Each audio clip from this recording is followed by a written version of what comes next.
So greetings, dear friends, and thank you so much for joining for another conversation with a change maker, someone who's making a difference in the world around us, and someone that we should know, that we should really take advantage of the wisdom and the efforts that they bring to the world. I am thrilled to be joined by Alan Miller, who is the founder and CEO of the News Literacy Project, and in another life won a Pulitzer Prize as a reporter with the LA Times, and is a 2022 Purpose Prize winner, and as such is a member of the cohort that I share in. Hello, Alan. Thank you, Raymond. It's great to be with you, and I appreciate that gracious introduction. Well, I am thankful to share with you this subject matter is really important. It's important all of the time, but it just feels even more so in this time. And so I want to give you a moment as I start these conversations. Who is Alan Miller in 25 words or less? I am a devoted spouse, father, grandfather, and son, who is also a former longtime journalist with the Los Angeles Times and now a committed social entrepreneur. Oh, thank you so much. And it is that social entrepreneur space that brings us to this conversation. And I shared with folks a moment ago about your role with the News Literacy Project. How would you describe your efforts at Social Impact? What is the work? So I'm the founder and CEO of the News Literacy Project, which I started in 2008 and helped to launch the field of news literacy. We're a nonpartisan national educational nonprofit, and we create programs and resources for educators and the general public to teach and learn how to know what news and other information to trust. And we instill an appreciation of the role of the First Amendment and a free press and a democracy, and are looking to give the next generation and all generation the skills to be equal, informed, and engaged participants in the life of their communities and the country. That is an audacious aspiration, vision, mission, commitment to work. There were a couple of things that you shared there that I'd like to unpack. You talked about your work with young people and in schools, and as well as with adults. What are the two iterations of that work? So for our first decade, we were focused on middle school and high school students, trying to reach them when they were forming habits of mind and consumption habits that will last a lifetime. And that still remains, very much our core mission, working with educators in every state in the country, in history, government, English, humanities, social studies, and journalism classes, to provide resources to teach news literacy. At the same time, we decided a couple of years ago that mis and disinformation represents such an urgent threat to democracy that we could not wait to simply educate the next generation. We needed to reach all generations. So we've now created a group of resources and programs for the general public as well. And that's a growing piece now of our mission and mandate. Mis and disinformation. What's the distinction between those two? And why is the distinction important to note? So misinformation is information that may have been created with the belief that it was accurate or credible, and may be shared very much unwittingly. Disinformation is information or content that is created with the knowledge that it is factually wrong, that it is misleading and often created for purposes, of whether it's for profit or for ideology or for partisan purposes or even to undermine democracy, sometimes by individuals and sometimes even by foreign actors, as we've seen. So it seems to me that in 2022, I'll just stay domestic, in the United States of America, though it doesn't appear to be limited here. I'll limit our focus here. It seems to me that in 2022 in America, we seem to be a bit more tolerant of both of those, of misinformation, even after it's questioned and potentially identified as being misinformation. And certainly there seems to be an upturn in disinformation and strategic disinformation efforts. Agree? Disagree? What are your thoughts? Yes, well, information has turned into very much, a partisan ideological battleground. We're at a point now where, we have more good, incredible information available to us literally at our fingertips than any other time in our history, but it is being overwhelmed by information and content that is not intended to inform us, in a dispassionate, accurate, accountable way, but often to inflame and mislead and divide and exploit.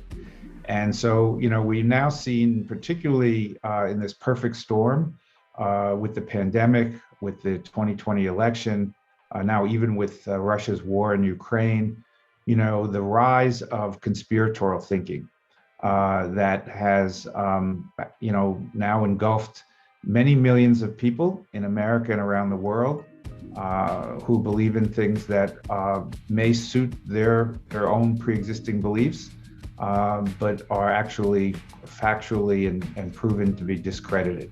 And so we're at a point now where, we not only cannot agree on what the facts are as we debate what should be solutions or public policy to address the issues of great concern, we can't even agree on what a fact is at this point. And that's again an urgent threat to the democratic life of the country and to civic life around the world. So a couple of thoughts from that, Alan.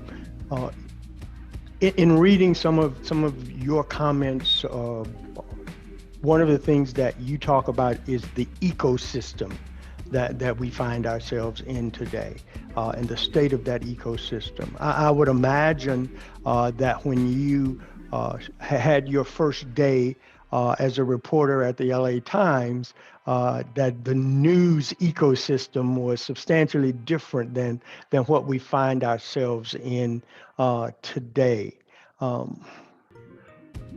How does the ecosystem, as we are currently find ourselves configured, how does it contribute to, how does it pose challenges?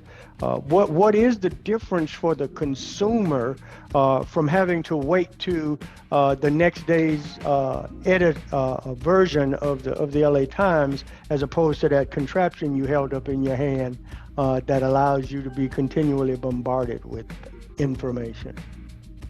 Well, the information ecosystem today, Raymond, is far more fraught even than when I started the News Literacy Project in 2008.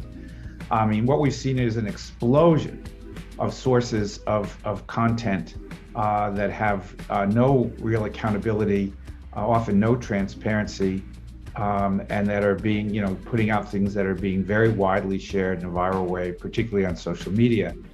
At the same time, we've seen a dramatic decline in the number of both newspapers and journalists around the country. Over a quarter in both cases have been let go or closed in the last 15 years or so.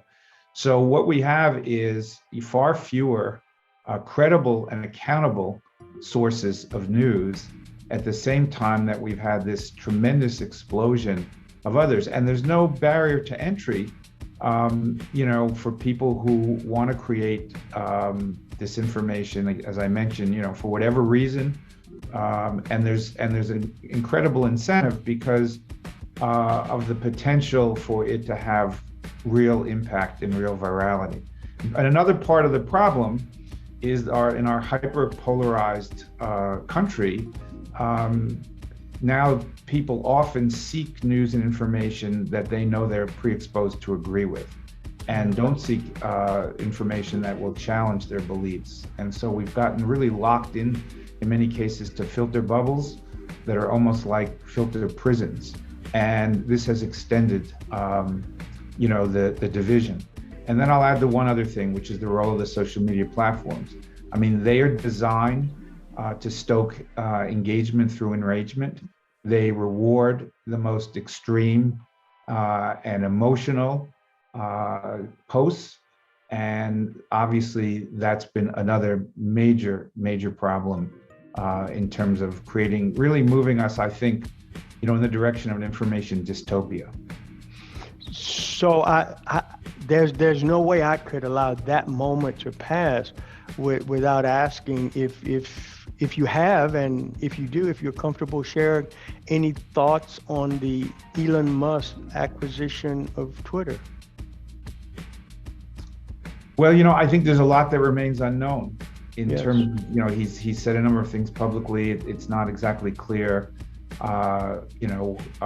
what policies he will pursue. I think there's certainly some grounds for concern. And these platforms in general, certainly Facebook and Twitter and YouTube, I mean, they've struggled. They've had community standards. They haven't necessarily enforced them in an expeditious or consistent way. And I think that there is no place for hate speech, for speech that targets individuals or groups, that undermines public health and democracy. And this is obviously a huge issue that extends beyond Twitter, Yes. including for the Congress and the government to determine if there's further regulation needed here. So a dear friend of mine, I were having a conversation a few days ago, and she used a choice of words that I found interesting, because she described the reality surrounding the social media platforms as trying to put the genie back in the proverbial bottle, while the reality is there are people who make lots of money while the genie is out of the bottle.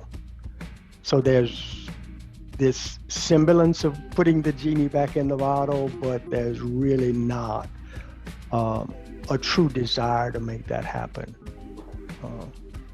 So the genie's out of the bottle. There's no doubt about that. And this is why I come back to our mission. I just think that no matter what solutions one can try to find in terms of the journalism, in terms of the social media company, in terms of regulation, you can't effectively attack this enormous societal challenge without education being a key piece of it. Because basically, we are all in charge of what we see and when we see it and how, and then most important, what we do with it.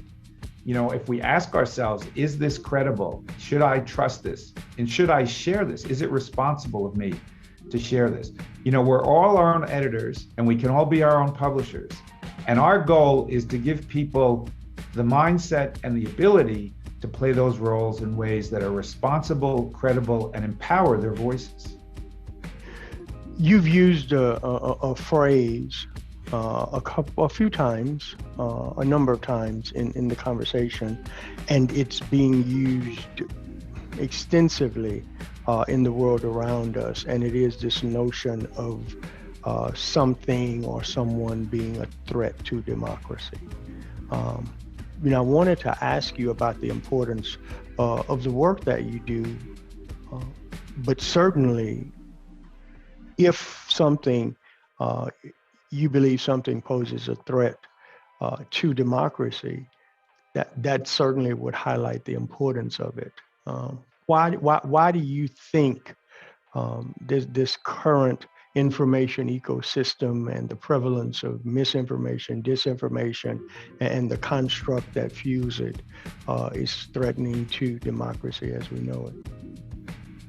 Well, democracy is founded on the basis of a well-informed electorate that can make judgments, for the benefit of the whole.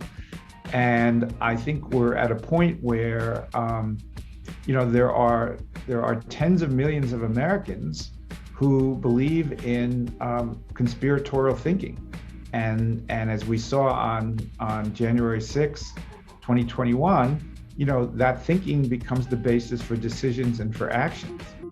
And so I think that what's happening here, where again it is such a struggle, I think, for so many to know what to believe and what to trust. Whether in some cases people may be led down, rabbit holes of discredited contentions, or whether they simply don't know what to trust. Or in many cases, I think people now, it's not just true of journalism, it's true of our institutions as a whole. They don't trust anything, and people become cynical.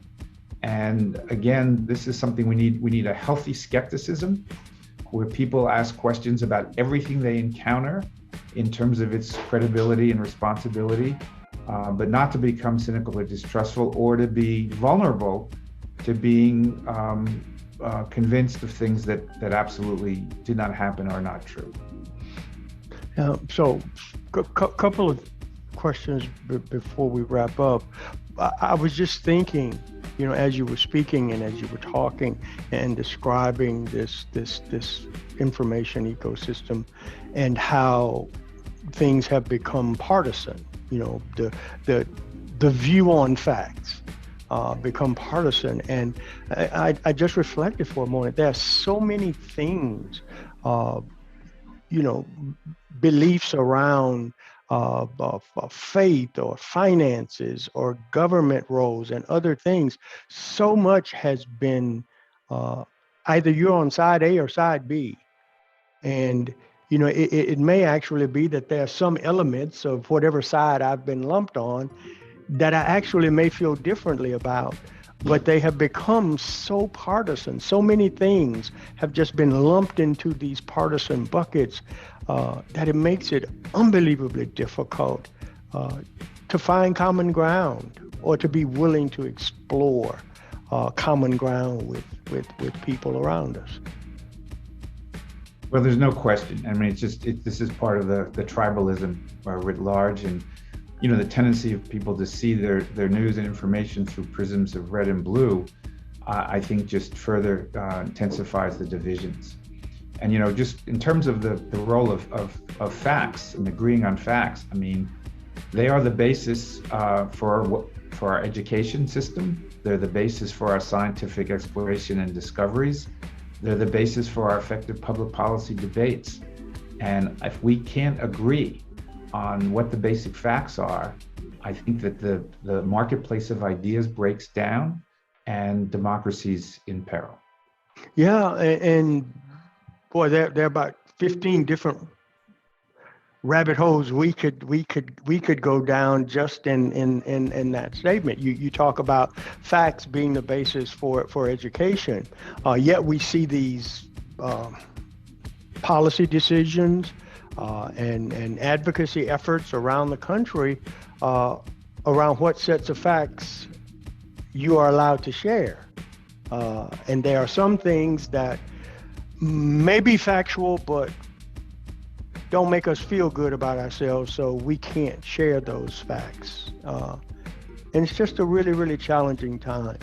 And so we could be at this for quite some time, but if there were just one thing that you would share about this space, about the news literacy space, what would that one thing be? Well, I appreciate that question. We're in the midst of really looking to turn our mission into a national movement and to create a community of practice, a news literate community of practice. And I would say that we all have a role to play, that we're all susceptible to being misled, and that it's really imperative that each of us become more mindful, I think, about the news and other information that we consume and that we share. So we ask ourselves some basic questions about what am I looking at? Where did this come from? Can I tell? Is this credible?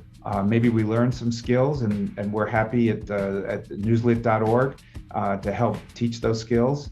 And then to become an upstander for facts and to push back against misinformation, because it cannot get the kind of virality that it gets without many of us, often unwittingly, playing a role in infecting others. So I think there's a real opportunity for all of us to be part of an information solution instead of the mis and disinformation problem. One of the things that I've really appreciated about your work, Alan, from the moment I became aware of it, is that you work across generations. Why is that so important?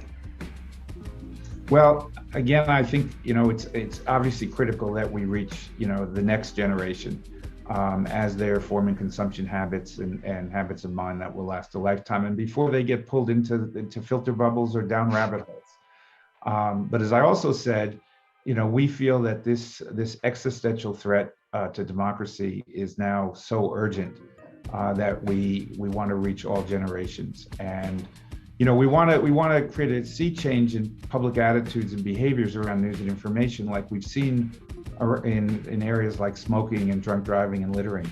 The difference is it took a long time to cause those changes, and we don't feel that we have a long time. That democracy, barely survived a stress test in January 6, 2021, and we may not be so fortunate next time. So that's why we think we really need to now reach out and connect with everybody to get that greater public engagement and commitment. Thank you. So just to wrap it up, the news literacy project was a social innovation. It brought to the space something very, very different, which makes you, my dear friend, a social innovator. What's your advice and counsel to other social innovators, those who are contemplating or those who are in the early stages of some disruption to the status quo? You've done this now, 14 years? Yes, yes.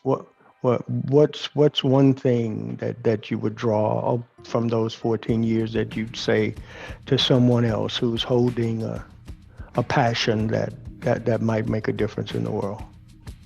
Raymond, first of all, I want to congratulate you on your role with Metamorphosis and the impact that you've had down there. I think you're a great example. Well, thank you. I would encourage, I think you used a key word, which is passion. I think you need to start with that to find a societal problem in search of a solution, to learn as much as you can about how you can have a demonstrable impact and in a way that you can capture and show, and then to find others that will be partners that you can build a kind of circle of virtue, because you can never do this alone, as you know well, and then to be really determined and not let the doubters deter you, to be really persistent and passionate in trying to push through something that will have significant societal impact. Alan, it's been a joy to talk with you. Far too brief. I look forward to just exploring it more so, just in a different setting. But thank you for the important work that you do. Thank you for just the passion and the skill that you and your team bring to it. You mentioned your web presence a moment ago. I want to give you an opportunity to mention it again, as well as if people wanted to pay attention to you in the social space, how would they go about doing that? So we have a number of resources for the general public. You can reach out to us at newslit.org. We also have our virtual classroom is checkology.org. We have a weekly newsletter called Get Smart About News that debunks the latest viral rumors, conspiracy theories, and hoaxes. All of our resources are available at no cost. We also have a podcast called Is That a Fact? And an app called Informable, which is a game that builds and tests news literacy skills for all.